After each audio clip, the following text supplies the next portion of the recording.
కవిత ఆంధ్ర అమ్మాయి లైక్ చేయండి, షేర్ చేయండి, సబ్స్క్రైబ్ చేయండి. Thank you for watching. Welcome to my channel Kavitha Andhra అమ్మాయి.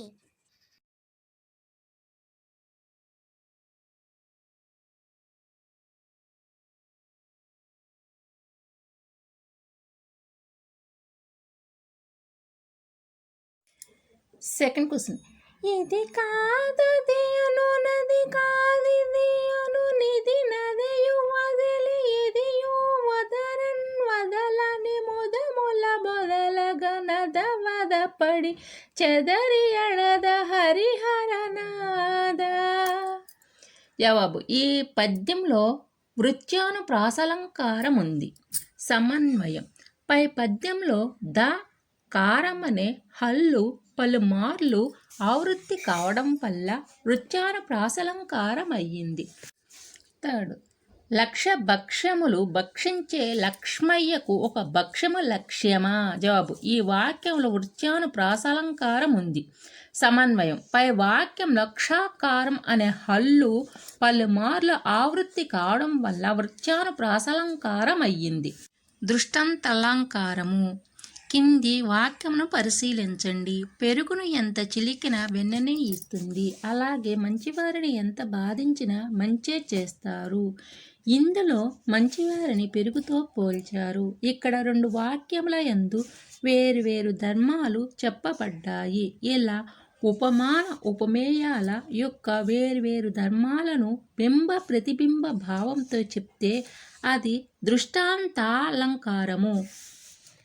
జవాబు: పెరుగుని ఎంత చిలికినా వెన్ననే ఇస్తుంది, అలాగే మంచివారిని ఎంత బాధించినా మంచే చేస్తారు. ఈ రెండు వాక్యాలలో వేరువేరు ధర్మాలు చెప్పారు. మంచివారిని పెరుగుతో పోల్చారు, మంచితనాన్ని వెన్నతో పోల్చారు. కానీ రెండింటి ధర్మాలు వేరు అయినా ఒకదానికి దృష్టాంతంగా మరొక విషయం చెప్పారు. ఆ ధర్మాలను బింబ ప్రతిబింబ భావంతో చెప్పారు కనుక దీనిని దృష్టాంత అలంకారం అంటారు. లక్షణం. ఉపమాన ఉపమేయాల వేరువేరు ధర్మాలను బింబ ప్రతిబింబ భావంతో చెబితే దానిని దృష్టాంత అలంకారం అంటారు. కొన్ని దృష్టాంత అలంకార ఉదాహరణలను గుర్తించి రాయండి. 1. పలుచని నీచ మానవుడు భాస్కర. జవాబు: అనే పద్యంలో దృష్టాంత అలంకారం ఉంది. లక్షణం. ఉపమాన ఉపమేయాల వేర్వేరు ధర్మాలను బింబ ప్రతిబింబ భావంతో చెబితే దానిని దృష్టాంత అలంకారం అంటారు. సమన్వయం. నీచ మానవుని వెలితి కుండతో పోల్చారు, గుణవంతుని నిండు కుండతో పోల్చారు. కానీ ఉపమాన ఉపమేయాల ధర్మాలు వేరు అయినా ఒకదానికి ఒకటి బింబ ప్రతిబింబ భావంతో చెప్పారు కనుక ఇచ్చిన పద్యంలో దృష్టాంత అలంకారం ఉంది. ఛందస్సు. కింది ఉదాహరణ ద్వారా తేట గీతి పద్య లక్షణాలను తెలుసుకుందాం. కొన్ని అక్షరాలు కలిపితే పదమైంది, కొన్ని పదాలు కలిపితే వాక్యం అయ్యింది కదా. అయితే ఇప్పుడు వాక్యాన్ని తీసుకోకూడదు, ఒక పదాన్ని తీసుకోకూడదు, అక్షరాల మట్టుకే తీసుకోవాలి. వాక్యంలో పదములో అక్షరాలను మాత్రమే తీసుకోవాలి. సద్గురువు చేయు నుపదేశ సారములను. వాక్యం సద్గురువు పదం కదా. సద్గురువు అంటే ఇక్కడికి పదం అయ్యింది. పదాన్ని మనం తీసుకోకూడదు, అక్షరాలు మాత్రమే తీసుకోవాలి. ఉదాహరణ చూడండి. సద్గు. సద్గు ఇది సంయుక్తాక్షరం. తూ కింద గావత్తుంది. సంయుక్తాక్షరం ముందు అక్షరము గురువు, తర్వాత అక్షరము లఘువు. అర్థమైందా? గల గురువు లఘువు గల. రు లఘువు, ఊ లఘువు, చే గురువు, యు లఘువు. సల ను లఘువు, ప లఘువు, దే గురువు, స లఘువు, సల, సా దీర్ఘం వచ్చింది. ఇక్కడ చేకి పొల్లొచ్చింది, ఇక్కడ దేకి పొల్లొచ్చింది కాబట్టి గురువులు వచ్చినాయి. ఇక్కడ సాకి దీర్ఘం వచ్చింది. దీర్ఘ అక్షరాలు హల్లులు పొల్లులు ఉన్నాయి కూడా గురువులు. గురువు లఘువు, ర లఘువు, ము లఘువు, ల లఘువు, ను లఘువు. ఒక గురువు ఒక లఘువు గల సూర్యగణం. 2 లఘువులు ఒక గురువు ఒక లఘువు సల ఇంద్రగణం. 2 లఘువులు ఒక గురువు ఒక లఘువు సల ఇంద్రగణం. ఒక గురువు ఒక లఘువు గల సూర్యగణం న సూర్యగణం. ఈ పద్యపాదంలో ఒక సూర్యగణం గల 2 ఇంద్ర సల గణాలు 2 సూర్య గల న గణాలు ఉన్నాయి. మొత్తం 5 గణాలున్నాయి. 5వ గణం మొదటి అక్షర సా మునకు యతి చెల్లింది. తేటగీతి పద్య లక్షణాలు. 1. తేటగీతి ఉపజాతికి చెందిన పద్యం. 2. ఇందులో 4 పాదాలుంటాయి. 3. ప్రతి పాదంలో వరుసగా ఒక సూర్యగణం 2 ఇంద్రగణాలు 2 సూర్యగణాలు ఉంటాయి. 4. ప్రతి పాదంలోనూ 4వ గణంలోని మొదటి అక్షరానికి యతి చెల్లుతుంది. 5. ప్రాస నియమము లేదు. యతి లేని చోట ప్రాస యతి చెల్లుతుంది. పాఠంలో 5, 6, 10 పద్య పాదాలకు గురు లఘువులు గుర్తించి గణ విభజన చేసి లక్షణాలు రాయండి. 5వ పద్యం. నీతి ప్రౌఢ విహారులైన నిపుణుల్ నిందింపని మెచ్చని. నీతి ప్రౌ 3 గురువులు మగణం. డ విహ 2 లఘువులు ఒక గురువు. స రులైన 1 లఘువు గురువు లఘువు. జ నిపుణుల్ 2 లఘువులు ఒక గురువు సగణం. నిందింప 2 గురువులు ఒక లఘువు తగణం. నీ మెచ్చ 2 గురువులు ఒక లఘువు త. నీ గురువు గ గణం.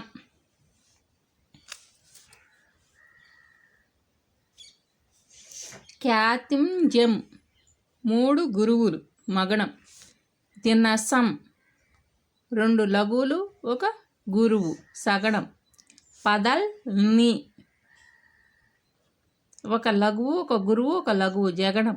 లువని 2 లఘువులు ఒక గురువు సగణం. గాడంబు 2 గురువులు ఒక లఘువు తగణం. గా సా గ 2 గురువులు ఒక లఘువు తగణం. నీ గురువు గ. గాతంబ 3 గురువులు మగణం. ఇప్పుడపోం 2 లఘువులు ఒక గురువు సగణం. ద నీని 1 లఘువు ఒక గురువు ఒక లఘువు జగణం. యతమై 2 లఘువులు ఒక గురువు సగణం. గా నీయు 2 గురువులు ఒక లఘువు తగణం. గాంతంబు 2 గురువులు ఒక లఘువు త. నన్ 1 గురువు గ.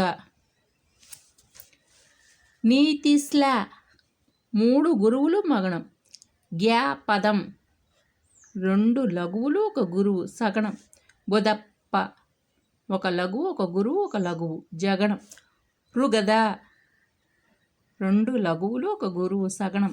నిత్యంబు 2 గురువులు ఒక లఘువు తగణం. ధీరోత్త 2 గురువులు ఒక లఘువు తగణం. ముల్ 1 గురువు గణం.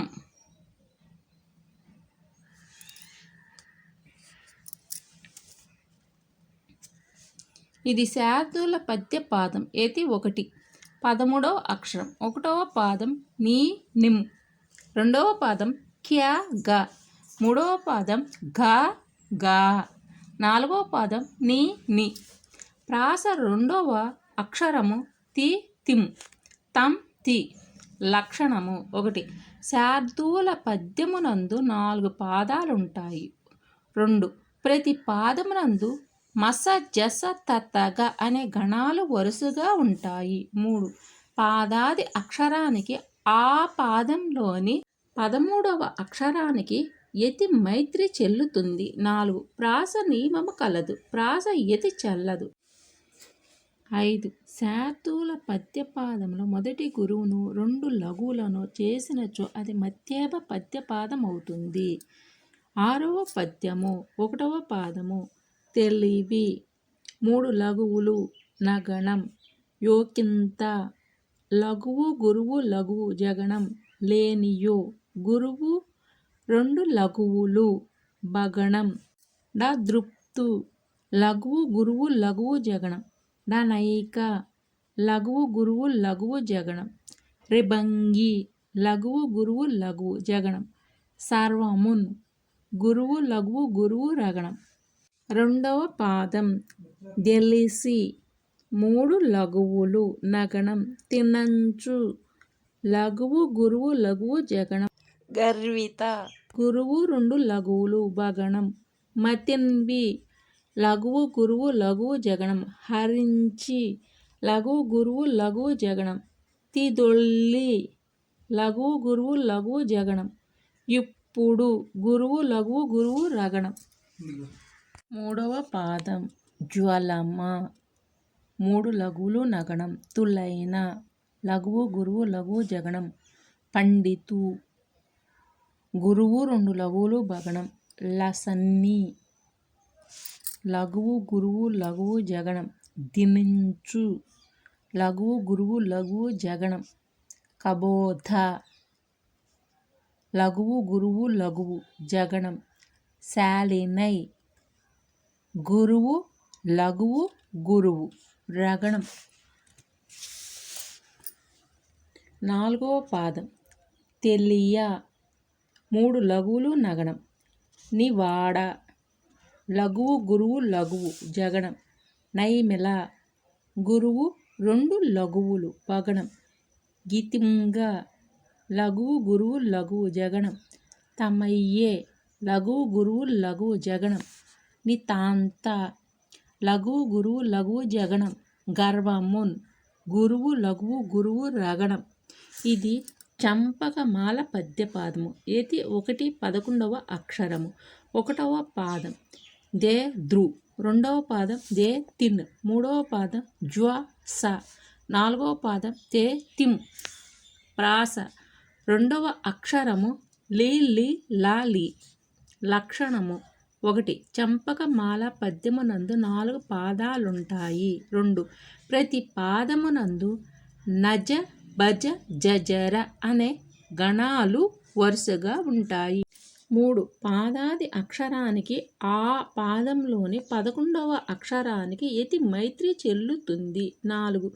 ప్రాస నియమము కలదు. ప్రాస యతి చెల్లదు. 5. చంపకమాల పద్యపాదమునందు మొదటి 2 లఘువులను ఒక గురువు చేసినచో అది ఉత్పలమాల పద్యపాదమవుతుంది. 10వ పద్యము 1వ పాదం ధరలో 2 లఘువులు ఒక గురువు సగణం నెంతటి గురువు 2 లఘువులు భగణం దుర్జనం గురువు లఘువు గురువు రగణం తైన 3 లఘువులు నగణం సత్సంగ 3 గురువులు మగణం ప్రభావం లఘువు 2 గురువులు యగణం భుజే లఘువు గురువు వగణం. 2వ పాదం బరసే 2 లఘువులు గురువు సగణం వాపర గురువు 2 లఘువులు భగణం తంత్రచి గురువు లఘువు గురువు రగణం తుండగు 3 లఘువులు నగణం బాసంతుం 3 గురువులు మగణం డు తోడై లఘువు 2 గురువులు యగణం నిరం లఘువు గురువు వగణం. 3వ పాదం తరమి రెండు లఘువులు గురువు సగణం. త్రాత్వము గురువు రెండు లఘువులు భగణం. సంగుటం గురువు లఘువు గురువు రగణం. గదస మూడు లఘువులు నగణం. ముద్రంబి మూడు గురువులు మగణం. చునవ్వ లఘువు రెండు గురువులు యగణం. రిగ లఘువు గురువు వగణం. 4వ పాదం పరమ రెండు లఘువులు గురువు సగణం. స్వాదుజ గురువు రెండు లఘువులు భగణం. లంబులన్ గురువు లఘువు గురువు రగణం. భుజగ మూడు లఘువులు నగణం. తల్పావేం మూడు గురువులు మగణం. కటాద్రి లఘువు రెండు గురువులు యగణం. స్వర లఘువు గురువు వగణం. ఇది మధ్యేవ పద్య పాదము. ఇది 1 అక్షరము. 1వ పాదం దత్ ప్లస్ సం. 2వ పాదం బ ఇస్ ప్లస్ వం. 3వ పాదం త ద్రం. 4వ పాదం ప అల్ ప్లస్ ప. ప్రాస 2వ అక్షరం రా రా రా రా. లక్షణము 1 మధ్యేవ పద్యము నందు 4 పాదాలుంటాయి. 2 ప్రతి పాదమునందు సభ రణ మయవ అనే గణాలు వరుసగా ఉంటాయి. 3వ పాదాది అక్షరానికి ఆ పాదంలోని 14వ అక్షరానికి యతిమైత్రి చెల్లుతుంది. 4 ప్రాస నియమము కలదు. ప్రాస యతి చెల్లదు. 5 మధ్యేవ పద్య పాదమునందు మొదటి 2 లఘువులను ఒక గురువు చేస్తే అది శార్దూల పద్య పాదమవుతుంది. పాఠ్యాంత పద్యం.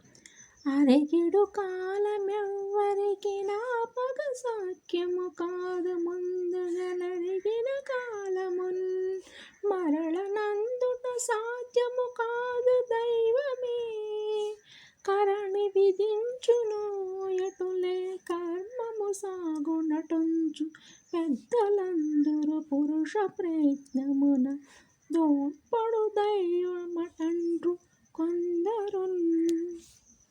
భావం కదిలిపోతున్న కాలాన్ని ఆపడం ఎవరి తరం కాదు. అలాగే ముందు వెళ్ళిపోయిన కాలాన్ని మళ్ళీ అందుకోవడం ఎప్పటికీ సాధ్యం కాదు. దేవుడు ఎలా జరగాలని నిర్ణయిస్తే అలాగే జరుగుతుందని పెద్దలంటారు. మానవ ప్రయత్నం ద్వారా తోడ్పాటు అందించడమే దైవత్వమని అంటారు అని కవి కాలం విలువను తెలియజెప్పారు. కాలాన్ని అనుసరించి జరిగే పరిణామాలను వాటిని మనుషులు స్వీకరించే విధానాల్లో ఉండే వైవిధ్యాన్ని వెల్లడించారు. కవిత ఆంధ్ర అమ్మాయి లైక్ చేయండి, షేర్ చేయండి, సబ్స్క్రైబ్ చేయండి. Thank you for for watching. Welcome to my channel Kavitha Andhra అమ్మాయి.